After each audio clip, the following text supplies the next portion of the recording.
Okay, Queensway House now, we're facing demolition now. Totally facing demolition, so they're going to knock me down and destroy Queensway House now. Are you going to demolish it, or do you just want to get everybody out of Queensway House so that you can do what you did with Golding's house? Do you remember Golding? I used to live at 3 Golding's house, you see, for a few years, and I had it lovely. It was like really nice, really sort of psychedelic. And I got kicked out. So, yeah, because I got moved up here. They moved me up here and said, you'll be safe up here, build 50 Queensway House, you'll be safe up here. And then they redeveloped Queensway House and made it a home for the homeless. But you moved me, well, anyway. So, and then they moved up here. But the point is that now they're going to demolish Queensway House, apparently. It's going through the news and all that. The demolition of Queensway House is imminent now, isn't it, almost? I'm just waiting for the red letter day. It's a move little thing. I got this in Australia. No, I got this in Covent Garden actually. Down by the head. Remember that? 1991 that was. Got that, 1991. Anyway, I came back from Australia because I was pretty fucking high. Had the picture in my head, like, you know what I mean? The point is now, I was really home now. I thought I was home. I am home now, but I won't be home again, will I? I built my home here for 23 fucking years, right? 23 fucking years. I built my fucking home here. Exactly where I want to be. Close to my mum. Because my mum lives downstairs at Worcester Road. And I'm a postman. Actually, luckily, it's my postal room as well. My mum's okay now, but, you know, I like to keep a watch and things. I better have a shower later, maybe. I don't know. You know, I need to keep a watch on this. I want to stay close to here, to home. I am home. I thought I was home. Queensway House is absolutely in the centre of the town. Queensway House is the exact centre of the town. I need a beer. Queensway House is in the exact centre of Hatfield town, isn't it? It's right actually in the town centre, completely in the centre of the town. It's like a landmark, you know, you go for miles around. Have you ever been down the A1 motorway, right? Have you ever driven your car been driving your car down the A1 motorway? How do you know you're getting close to Hatfield? Because there's 2 towers, isn't it? Yeah? You ever heard of a town with 2 towers? That's fucking Golding's house and Queensway House, right? It was like a landmark. This is supposed to be a landmark sort of thing, you know, so you can see Hatfield from about 50 miles away or 30 miles away, or whatever. If you go down the A1, you can see Hatfield from about 20 miles away or whatever. You know, 10 miles away, 5 miles away, 4 miles away. I'm going to have to wash my hair. Hold on a second. Why do bald guys always shave their heads, by the way? I said, why do bald guys shave their heads? You ever seen Keith Flint? Remember the Prodigy, Keith Flint? And he's sort of like, complete nothing on the top, did he? Brilliant. I don't know why bald guys shave their heads. Some of them look really cute with bald heads. But you could do all sorts of things with bald heads in there. Use imagination a bit. Anyway, you may be losing your hair. I think I am too actually now, probably because I'm losing my home. I'm going to be losing my home. I've just spent 23 years building this fucking art fucking museum, lovely fucking home with my aquarium and all that. And now you want me to move out and start again somewhere else. Destroy my home and knock me down. But you could knock me down with a feather.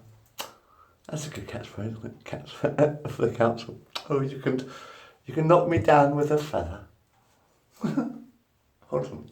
Is it recording? Where is it? Okay.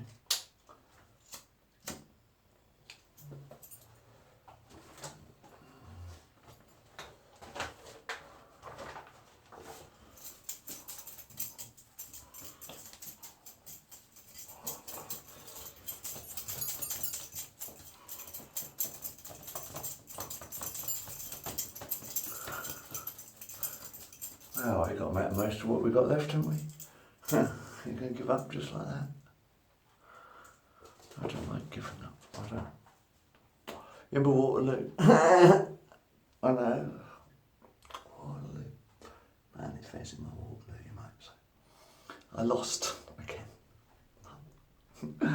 Napoleon. I lost again. I think I'm going to lose again, Mum. I think I'm going to lose again. Anyway, this is by Lionel Blue. I should take respect, I can't read otherwise. We can look at my pretty face, can't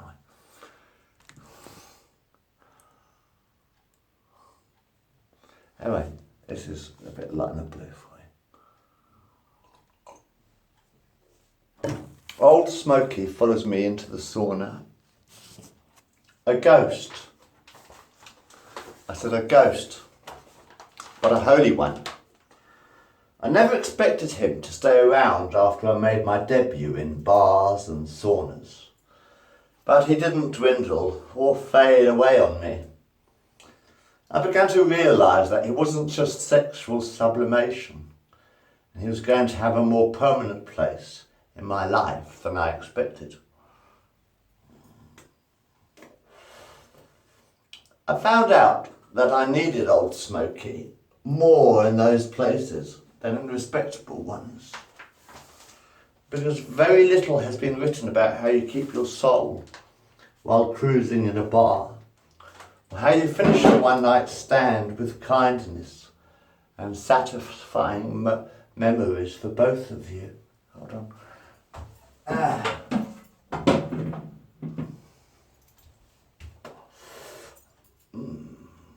And Old Smokey always responds to need.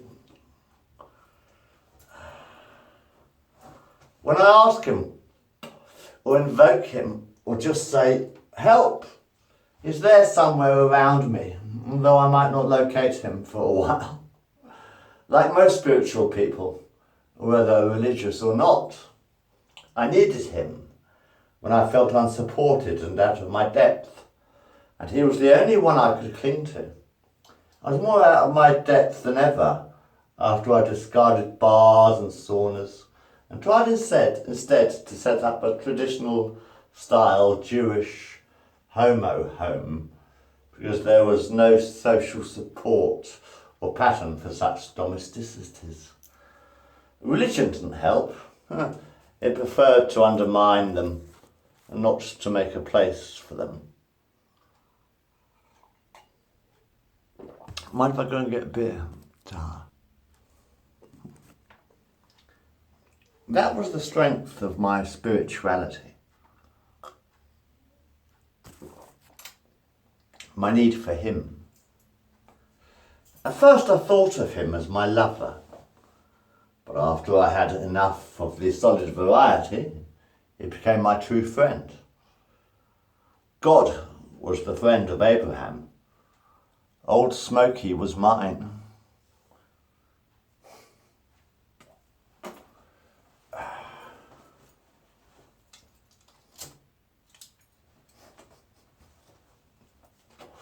Now you may ask, does he exist? Well, I've asked myself that question too. Now, some people come to him through their reason or through tradition. I came to him through my need, as I've said, and my imagination. Yes, you heard, my imagination. And don't be an intellectual slob. You need a lot of imagination to speak to someone who isn't there. And imagination, good for that, is the basis of all art. A lot of science too. And wherever we try to get into a dimension beyond our senses, I don't think you can speak of the beyond life except imaginatively or mythically. Mythically doesn't mean unrealistically. If it did mean that, I wouldn't have bothered with my see-through friend in high places. I'd have ditched him long ago. This is by Lionel Blue. Rabbi Lionel Blue. Hello. You ever heard of Rabbi Lionel Blue? Oh, probably not, unless you listened to Radio 2, I suppose, a long time ago, but never mind. I remember the day when I found out that Rabbi Blue died, and I burst out giggling. I really did. I giggled and I laughed and I thought, what a great joke. What a great man. I love him. And I love myself, actually. It's me. Yeah. By the way, we're working on it. I'm just sort of like trying to save my flat at the moment because we're going to get demolished very soon. So. But still, you have the videos where it's been very disappointing if I have to move and go somewhere. But, oh, fuck you cunts. Anyway, I don't think you can speak of the beyond life except imaginatively or mythically. Mythically doesn't mean unrealistically.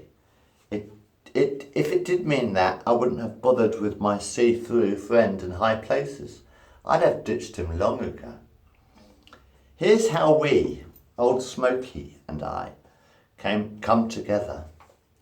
It's early evening and I'm walking back home. My mind infiltrated with bits of anger, worry and discontent. I rehearsed conversations that should have gone like so, but didn't, because I was too cowardly to say what I wanted. And there's a lot of self-hatred in me too. And suddenly, it's as if he puts his as-if arm around me and tells me to give them all my inner garbage. Make him a present of it.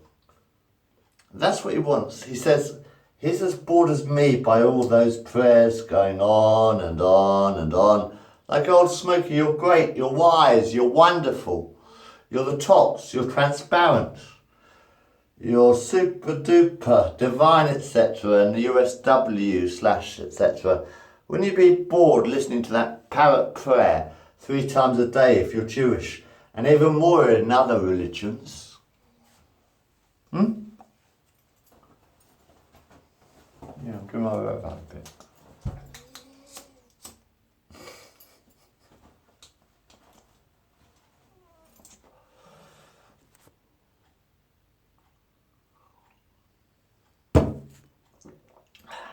But what I like about him is that he's very practical. Under his guidance, I make a mental ball of all my inner garbage and hurl it up to heaven and say, catch!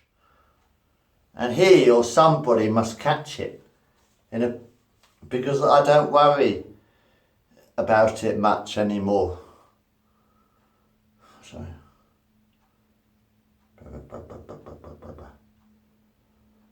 So that evening, I sit in a pub instead and wonder what I can do for him. One good turn deserves another. I used to puzzle over what that one good turn could be. I didn't need to. All I had to do was wait and something would come along. My problem was in spotting the passing opportunity. It often seemed too small to bother about, but I gradually disguised his size wasn't that important to him. He helped me in other ways too. I'm not good with blood. The sight of it makes me feel nauseous, which I suppose is why I ended up training to be a rabbi, not a doctor. Souls are bloodless. Well, they're not exactly, because when I smashed some cunt's head in with a hammer, because he attacked me, so I used my hammer and I smashed his fucking head in with it. Some guy who's trying to sort of like threaten me, so I'm banging on my door, so I opened the door, and he sort of attacked me and started punching me, so I dragged him in. I dragged him into my bathroom, because I had a hammer in the bath, right? I pulled him into the bath. Well, I got him to push me into the bath. I got by the bath. And I smashed his fucking head in, totally with a fucking hammer. It was beautiful. Totally fucking beautiful. Bloodbath. I don't want to move, man. This is my fucking home. I don't want to fucking move, alright? My fucking home. And I'll defend it with a hammer. I smashed his fucking... He tried to punch me, kick me. I just flashed his fucking head with that hammer and he ran away. It works quite well, actually. It does work quite well. If someone attacks you, just smash their fucking face in with a hammer. Just smash them in the head with a hammer. They'll get the message. Well, it worked last time. Do you want to try again? I'm going.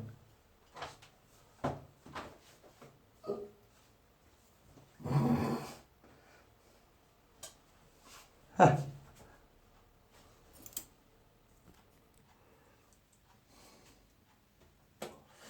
What I like about him is that he's very practical. Under his guidance, I make a mental ball of my inner garbage and hurl it up to heaven and say, catch. And he or somebody must catch it because I don't worry about it much anymore that evening. One good turn deserves another. I used to puzzle over what that good turn could be. I didn't need to. I didn't need to. All I had to do was wait and something would come along. My problem was in spotting the passing opportunity. It often seemed too small to bother about, but I gradually discovered that size wasn't that important to him.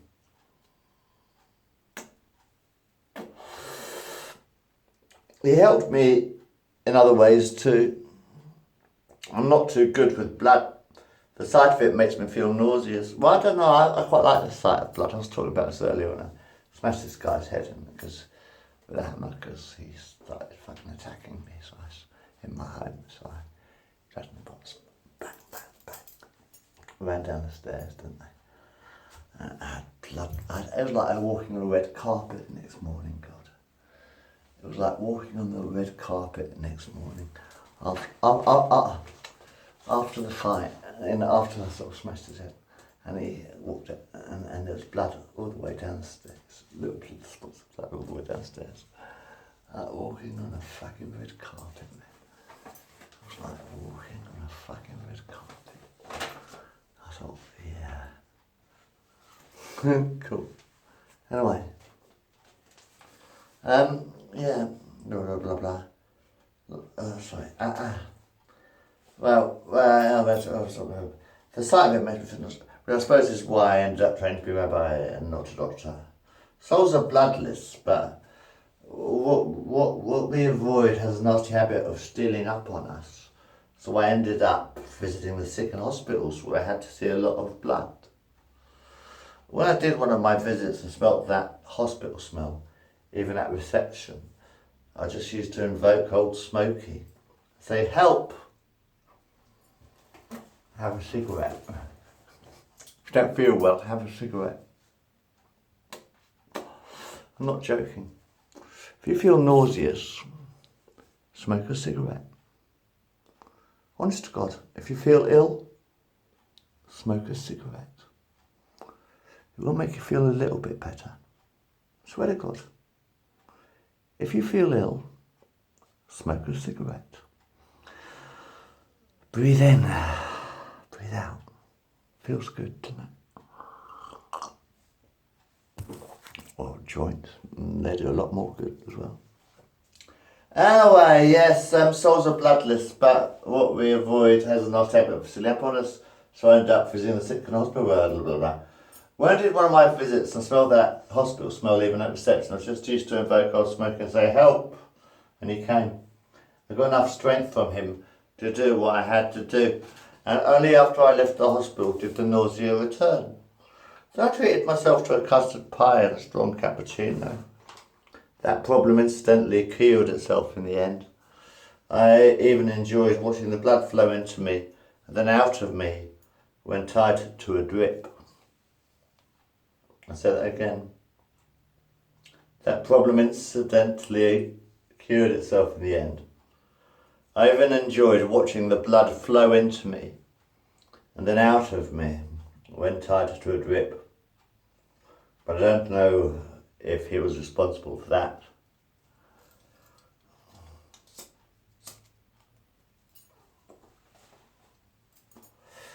He also helped me think of people's real needs, not the needs I foisted on them.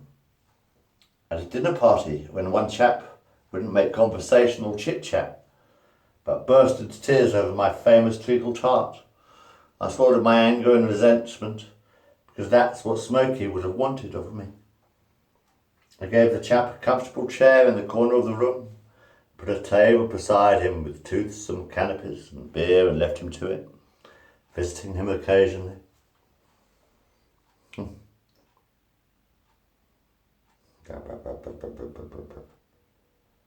I should cosset him and check up that he still wanted space and to be on his own.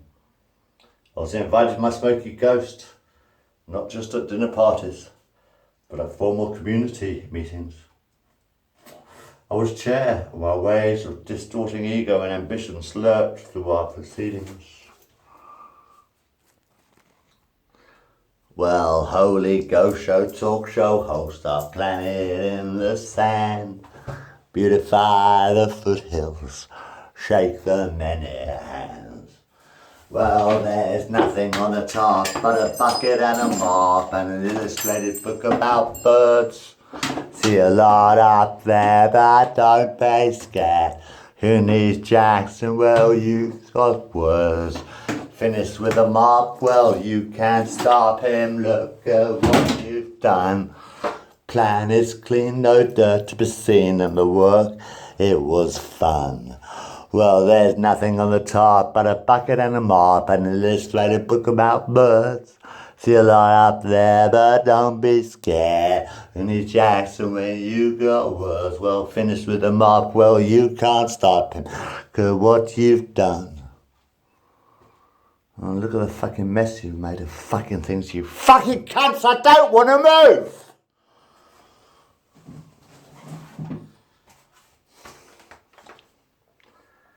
I also invoked my Smoky Ghost not just in the dinner parties and at formal committee meetings. I was chair while waves of distorting ego and ambition slurped through our proceedings. My ego and ambition. I don't know what the fuck I've done with my joint. Put my joint down somewhere. Oh, there it is.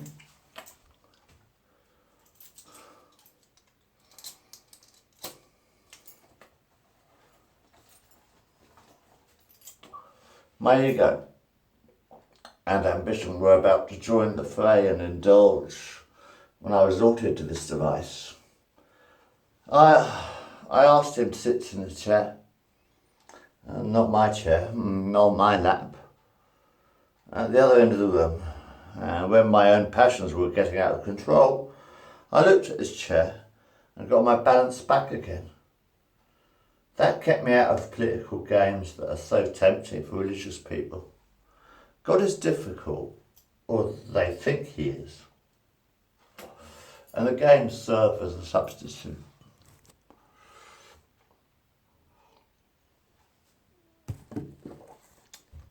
But here's a tip if you're a bit neurotic and meeting up with the Holy Ghost. Don't get your ghost mixed up with your compulsive behaviour patterns. So he said, here's a tip if you're a bit neurotic and meeting up with the Holy Ghost. Don't get your ghost mixed up with your compulsive behaviour patterns. No hammer of God fell on me as I munched a sausage. Don't ask. I said, no hammer of God fell on me as I munched the sausage. Don't ask. And in a wobbly way, I felt old Smokey was proud of me when I didn't go out of my way compulsively to pray in some distant chapel. The public bench in the main road served just as well. God is there whenever a human heart welcomes him in. All the best traditional authorities say so. That's a bit of Lionel Blue. So I'm not very happy at the moment because I'm getting threatened with having to move out of my flat. I've got so much shit up here, man. You wouldn't believe how much shit I've got there.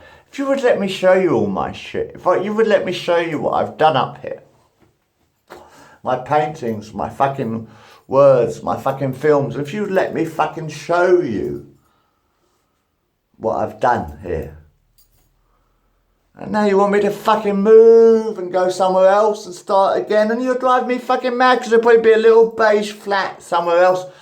Probably not with a very big kitchen, probably, because my kitchen's huge and it's lovely. And you want to fucking kick me out of my own fucking home, which I've been for 23 years, and I'm worried and I'm pissed off, okay? As long as you understand me. What should we call this one?